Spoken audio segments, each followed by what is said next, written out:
I'm here in Las Vegas, and we were going to go to Mandalay Bay and go see the shark reef, and it was going to cost $110. It was $20 per kid for 60 and $25 per adult for 50, so it would cost $110 for my family to go.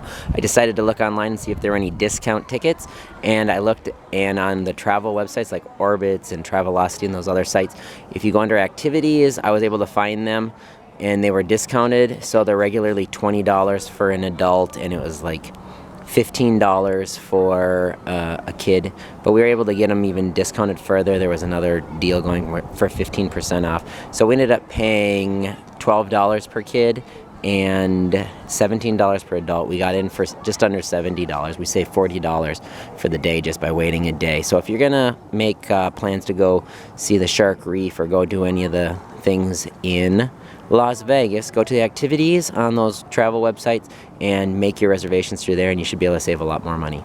Hopefully this helps you save some money when you travel to Las Vegas. Good luck and hope you enjoy. Thanks for watching, and please check out my other videos. Please like and subscribe.